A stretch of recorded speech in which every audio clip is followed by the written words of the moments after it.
Greetings and blessings to each and every one of you, anywhere you are in this beautiful world, going through the daily life and its challenges, and how you can respond to whatever comes your way, how you can figure out how to maintain yourself in a way that is adequate, responsible, and fun.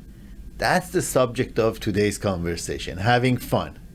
It's one of the best things that we can do, because fun is the way that we can reduce stress, reduce anxiety, go through depression, and bring it up to a better mood. So in other words, it is really the way that we can reset the system, right? Our system is going through a lot of commotions, emotions, activities, and doubts or uncertainties, especially nowadays, especially when we are facing a lot of uncertainties still, although we've been through this COVID situation for many months. Still, we don't know how it will end, when it will end, in what way, how our financial situation will be. So there are a lot of uncertainties that, besides everything else, now is added to our pressures. And having fun, having recreational activities is the best way that you can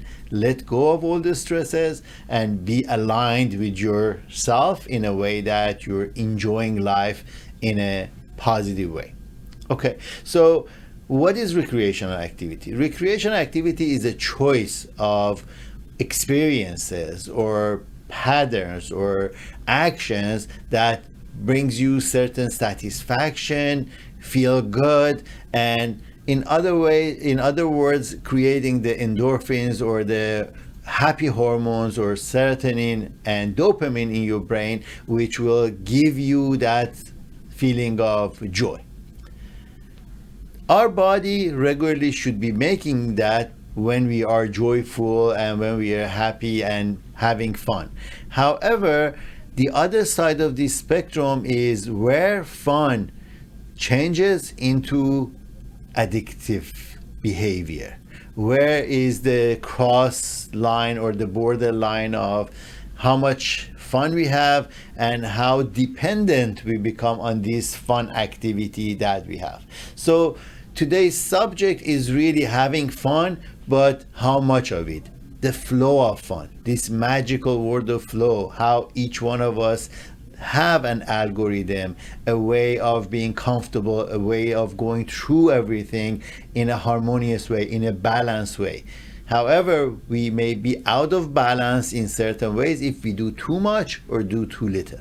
And having fun requires the same flow, the magical number of how much fun is needed, which there is not really a number that we can assign to it, but then it's a personal responsibility to know ourselves enough that to what degree I can spend my time for hiking, biking, swimming, walking, playing cards, I don't know, having sex, drinking, smoking, whatever that it is. Again, some of them are worse than others, some of them are more destructive than others, but everything in moderation may have some sort of a okay level. But when it goes out of moderation, that flow is not in action anymore. We are out of circulation that induces the best interest of our bodies, our mind, our emotions, and our relationships.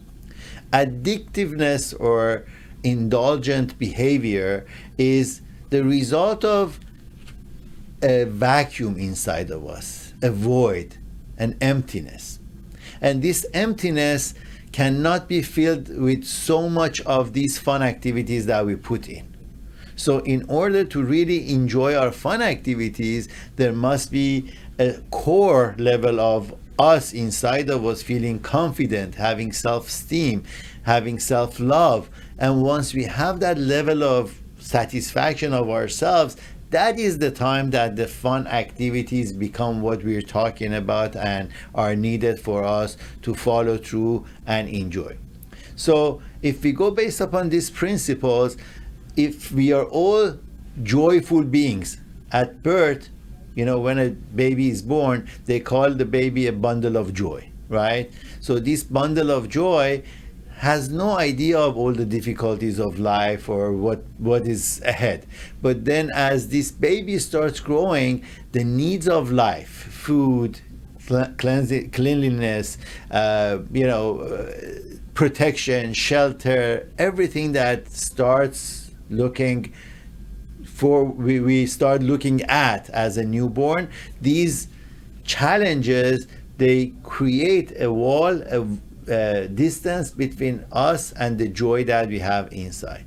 So eventually, after we're grown up, if we cannot connect with that inner joy anymore, if that pure feeling of flow, that pure feeling of comfort and enjoyment and happiness is not connected with inside of us because of all the traumas, all of the situations, all of the havoc that has happened in our lives, we are not going to be able to benefit from what we have internally. Then we start looking outwardly towards pleasures rather than the joy.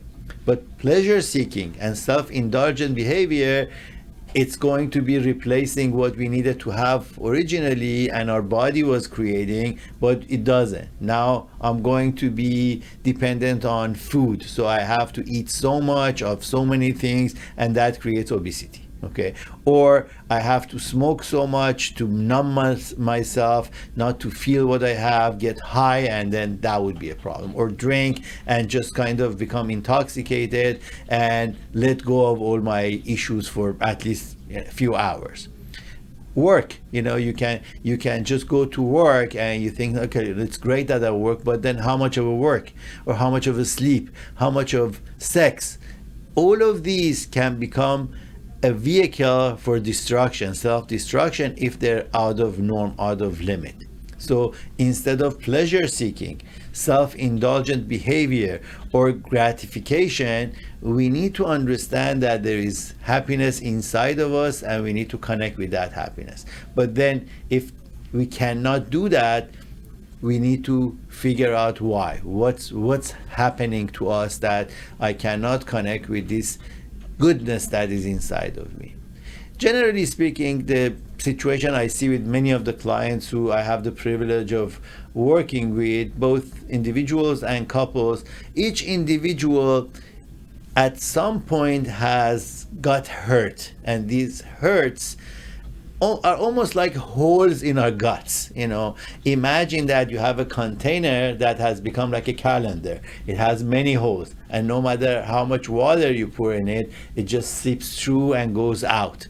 So we cannot hold anything. So think of that, and now imagine if we're pouring fun into this pot that has holes. There is none of this fun that is going to be left at the end of the day. No matter how much fun you have, how much of good time you have, you're not benefiting much from it, because it just goes out and you need more, and it goes out and you need more. And that's the pattern of addictive personalities. I cannot have enough because I cannot retain the value, I cannot retain the goodness, I cannot retain what I have utilized to be happy. So guess what happens? As a result of that, unhappiness is dominant. So I keep on pouring more fun activities and recreational activities into this if I can, and then I'm not gaining much. And in the case of somebody who's depressed, there is not even a level of interest to bring anything into this system. So then it just deflates and deflates more and more, and it sinks in. And that's what happens in depression. We get low, we get down. So going back to the fun and appropriate amount of it, we really have to consider, first of all, how we are coping with life in the way that it's presenting to us. Do we have friends around us? Do we have support? Do I have enough of amenities, financial needs provided, a shelter? And if I don't, then in that level, at least the base is required before I can enjoy what I have to enjoy from. So it's a personal responsibility to look inside of you, to look into your feelings and see where these feelings are negative, where these feelings are not satisfied. And once you find those feelings, you need to figure out what ways and with what approaches you can replace these negative feelings, move them towards positive feelings.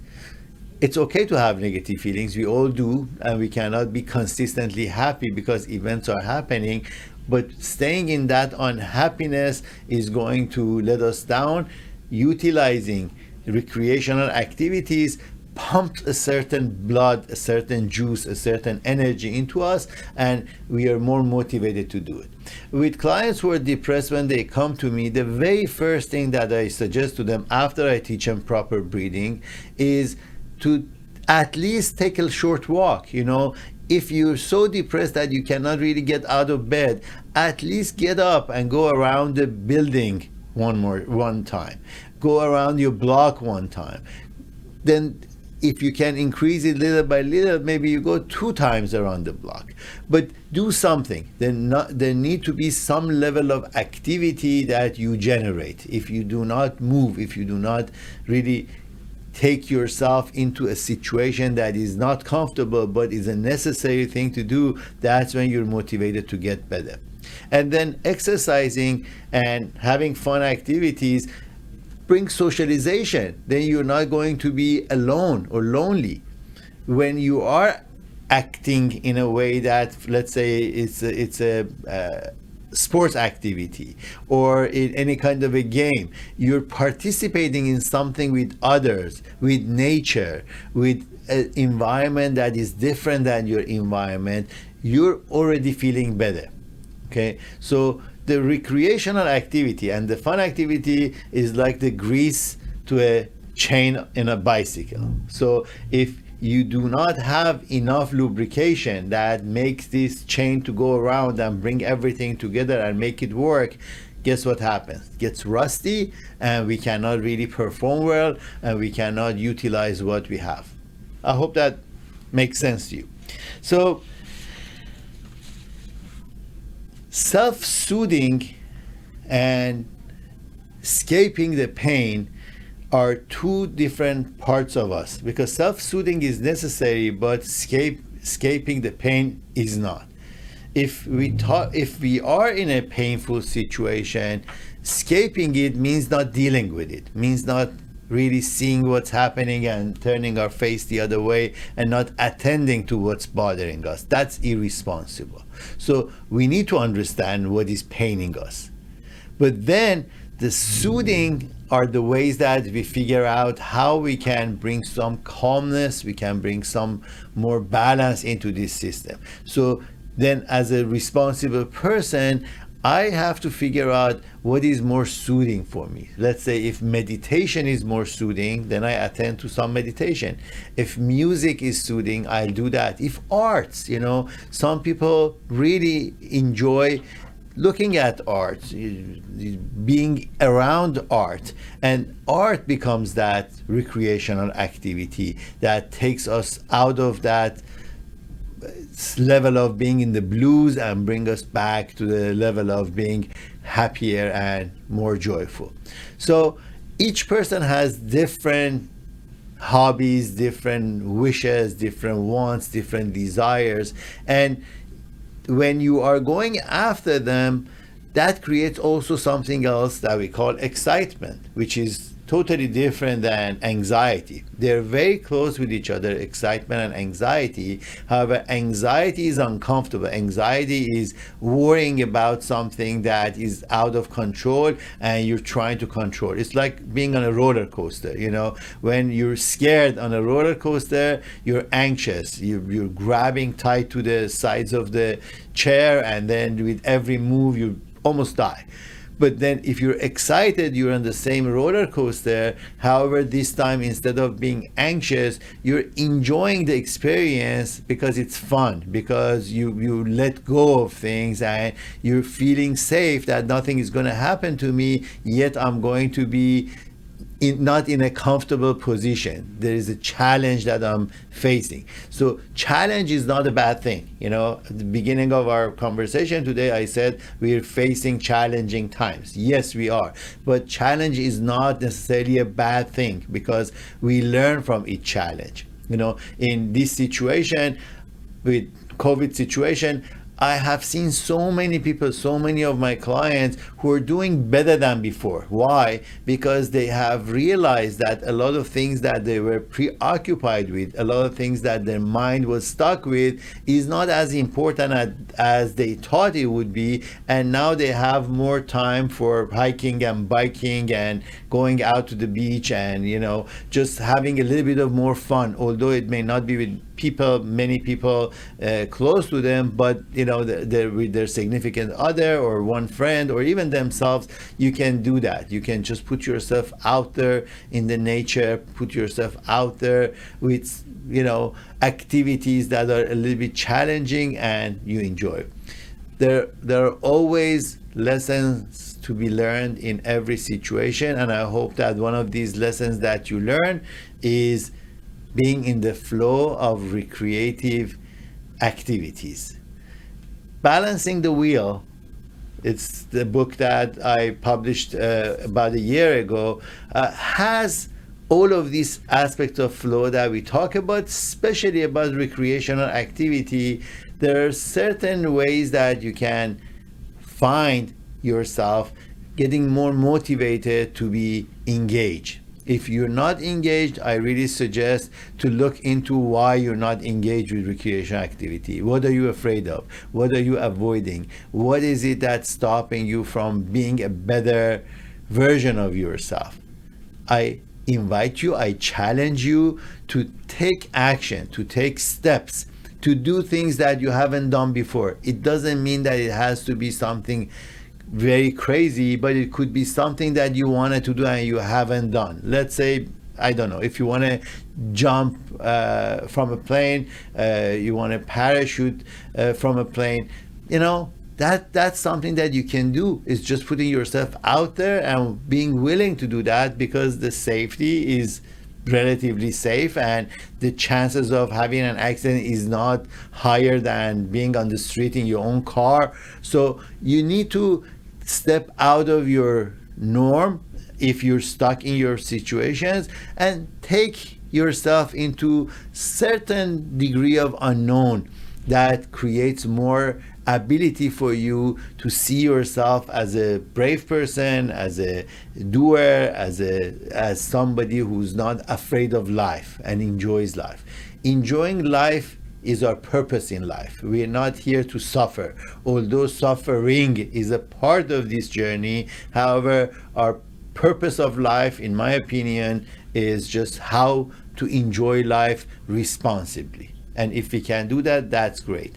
At Wheel of Wellbeing, we have created so many different ways that our followers, our friends, those who really care about their self-growth, they are going to be with us in all of these chapters, in challenges, especially if you decide to become a member of the Wheel of Wellbeing family. You have those options, and we're glad to send you all of the videos and all of the activities that we have, and together we can have fun. Being together is a beautiful thing. What we do in life and how we come together in order to bring this oneness, which is that same flow, magical creation of humanity that is inside of us. We bring it together, we become stronger. Once we have each other's back, once we are supportive of each other, we have more joy, we have more possibilities to be in a situation that we feel comfortable, we're not scared, we're safe, and we are motivated to do things. I highly, highly, highly recommend today, step out of your norm, okay? Do something that you haven't done on the days before, even if it's something small. If it's just going for an extra run on your bike, or if it's something that you can do with a friend, maybe it could be just a computer game, or surfing the internet and finding some fun activities from your bedroom. Just get yourself engaged to see what fun is for you. Take one step towards having fun and see how that works. If you are dealing with an addictive personality inside of you, however, I recommend that you work with someone, you see someone, and you take care of it. May all of the blessings of the world come your way. Enjoyment and self-soothing be part of your path, and I'm looking forward to spending more time with you in the next program as we are flowing with flow. Thank you.